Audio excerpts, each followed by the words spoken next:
Chapter 22 की शुरुआत होती है हमारी यूनारी से, जो कि मिंचॉल को कह रही होती है कि अगर तुम्हारे पास रहने के लिए कोई प्लेस नहीं है तो तुम मेरे साथ रह लो और कभी वापस उस घर मत जाना और उस लड़की से कभी मत मिलना।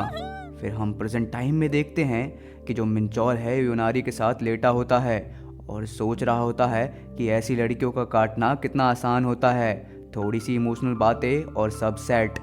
फिर वो सोचता है कि अगर यूनारी कहीं नाहेजो जैसी होती तो मैं शायद इसके साथ रह लेता।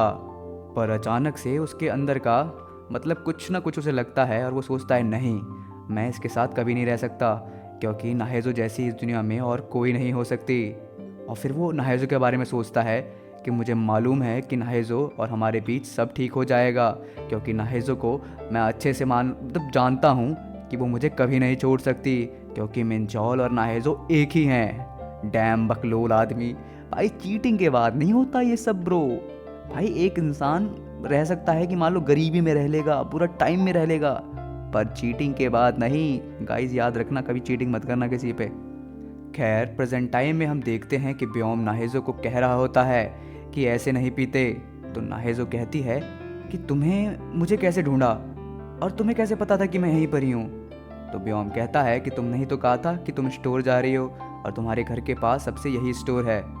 तभी ब्योम फिर से कहता है कि तुम्हें सच में ये ट्राई करना है, लाओ मैं तुम्हारे लिए जला देता हूँ। और ये बात सुनकर नाहेजो ब्योम को बस देखती जा रही होती है और तुरंत कहती है कि तुम स्मोक करते हो। तो ब्योम इस बात पर ना कह देता है। तभी वो फिर से कहती है तो तुम्हारे पास लाइटर क्यों है। तो ब्योम कहता है ये मेरे फ्रेंड का है।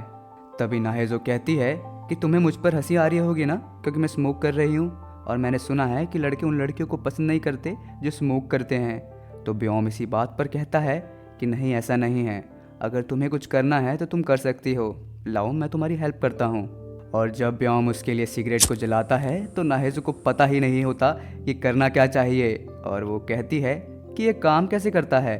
तो ब्योम उसे देखकर बहुत तेज हंसने लगता है और कहता है इधर लाओ मैं दिखाता हूँ। और कहता है कि इसे अपने मुंह में रखो, मतलब सिगरेट को अपने मुंह में रखो, और जब आग जल रही हो सामने से तो ब्रीथ इन करो, वो भी मुंह से, और फिर बाद में मुंह से ही छोड़ दो। देखो ये इतना मुश्किल नहीं है।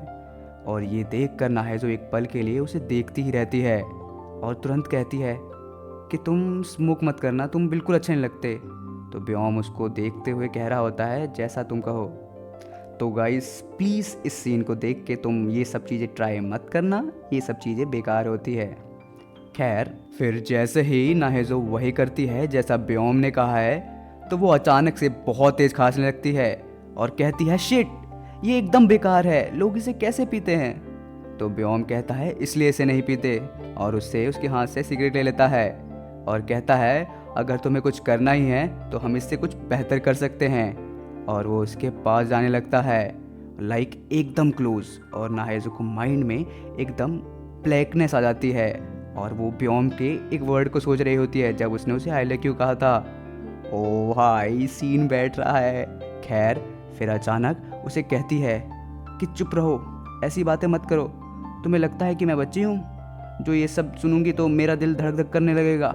तो ब्योम तुरंत ही कहता है कि काश तुम बच्ची ही होती। तो नाहेजो कहती है कि तुम किसी बच्ची को ही ढूंढ लो ना फिर, या फिर अपनी उम्र की कोई लड़की ढूंढ लो।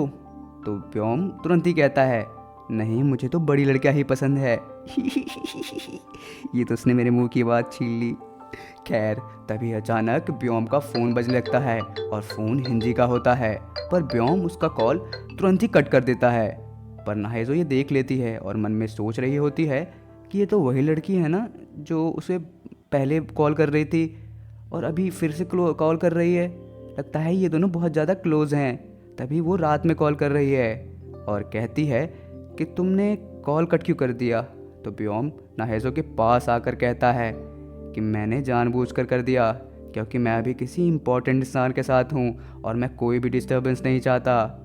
और उसके पास बहुत पास आ जाता है ये कहते कहते, यार ये तो बहुत ट्राई कर रहा है। खैर तभी नाहेजो कहती है कि तुम सच में पसंद करते हो मुझे, तुम्हें पता है ना मेरी शादी हो रखी है, वो भी किसी और इंसान से, और उसके साथ मेरा बच्चा भी होने वाला था, तुम तब भी तुम मुझे पसंद करते हो। तो ब्योम कहता है हाँ मुझे कोई प्रॉब्लम नहीं है। पर नाहेजो कहती है कि तुम्हें लगता है कि मैं वैसी लड़की हूँ कि किसी के साथ भी। तो व्योम कहता है कि मैं भी वैसा नहीं हूँ, पर तुरंत ही नायजो कहती है नहीं तुम वैसे ही लगते हो। तो व्योम एक स्माइल के साथ कहता है अगर तुम्हें लगता है कि मैं वैसा ही हूँ तो तुम मुझे यूज़ कर सकती हो जब तक तुम्हारा मन चाहे। ओ भाई, ये कुछ अलग था, जल्दी से लिख लेता हूँ, काम आएगा बाद में।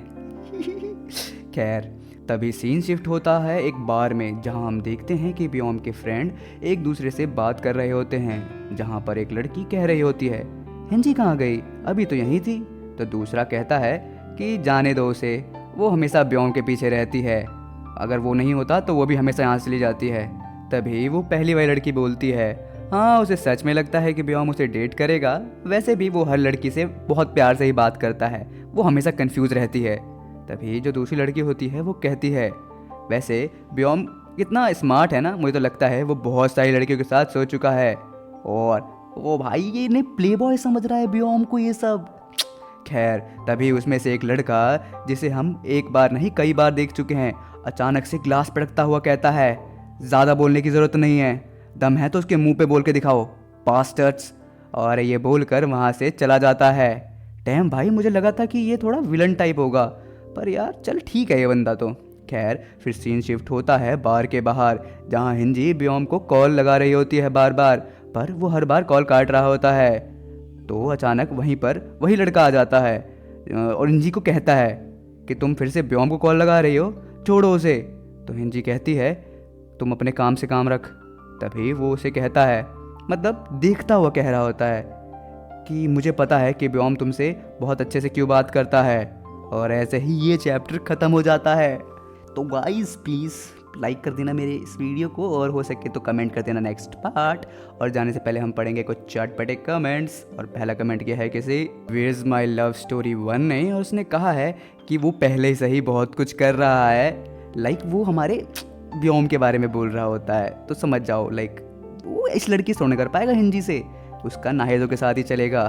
फिर दूसरा कमेंट किया है किसी बोन हसान ने, और उसने कहा है कि I wish I had this when it was already complete, मतलब वो चाहता था कि काश ये वाली जो हम पढ़ रहे हैं वेबटून वो उसके पास बाद में आता जब भी ख़त्म हो चुकी होती है स्टोरी। कोई बात नहीं ब्रो, मैं करवाऊँगा तुम्हारे लिए। खैर, फिर तीसरा कमेंट किया है किसी बोन हासान ने, अरे ये तो वही बंदा है। खैर, उसने ये कहा है कि उस बेकार से लूज़र हस्बैंड को पता ही नहीं है कि उसकी मतलब हमारे नाहिदो की लाइफ कितनी प्यारी होने वाली है अब, वो भी उसके बिना, समझे। वैसे ऐसा है यार, देखा जाए तो रियलिटी में। खैर, और ऐसे ही बाय बाय। जाने से पहले प्लीज़ लाइक कर देना, कमेंट कर देना next chapter. Love you guys.